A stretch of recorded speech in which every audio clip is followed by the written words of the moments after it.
Hi, my name is Chandramouli. రీసెంట్‌గా నేను MCA complete చేశాను. అండ్ రీసెంట్‌గా నేను simple hotel first round of interview complete అయింది. అండ్ అందులో నన్ను అడిగిన క్వెషన్స్ వచ్చేసి what is z index, what is border boxing, what is content and what is padding, what is margin and so ఇలా అడిగారు. అండ్ చేసిన అసైన్మెంట్ ఓపెన్ చేయమన్నారు.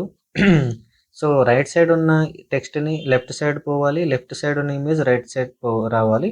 So without HTML అన్నాడు. సో సిఎస్ఎస్ యూజ్ చేసి చేయమన్నాడు. అండ్ నేను ఈ ఇంటర్వ్యూకి ఎలా ప్రిపేర్ అయ్యానంటే జాబ్ డిస్క్రిప్షన్లో స్కిల్స్ రిక్వైర్డ్ ఉన్నాయి కదా, అంటే హెచ్టిఎంఎల్, సిఎస్ఎస్, బూట్స్ట్రాప్, జావాస్క్రిప్ట్ అన్నారు. సో నేను వాటి చీట్ షీట్స్ అన్ని రెఫర్ చేశాను. అండ్ ఇంటర్వ్యూ క్వశ్చన్స్ 4 లాంగ్వేజెస్ పైన చూసుకున్నాను. అంటే హెచ్టిఎంఎల్, సిఎస్ఎస్, బూట్‌స్ట్రాప్, జావాస్క్రిప్ట్ పైన చూసుకున్నాను. సో నన్నొచ్చేసి హెచ్టిఎంఎల్ అండ్ సిఎస్ఎస్ ఓన్లీ అడిగాడు. అండ్ నేను సో నాకీ హాఫ్ అన్ అవర్ ఇంటర్వ్యూ అయిందంటే జస్ట్ 2-2:30 వరకు అయ్యింది. అండ్ అంటే ఆయన బటన్‌కి హోవర్ ఎఫెక్ట్ కూడా చేయమన్నాడు.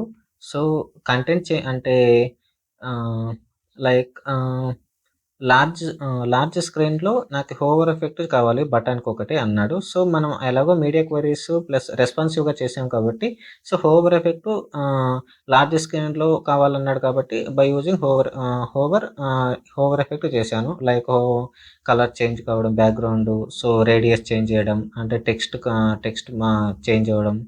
సో అలాగా.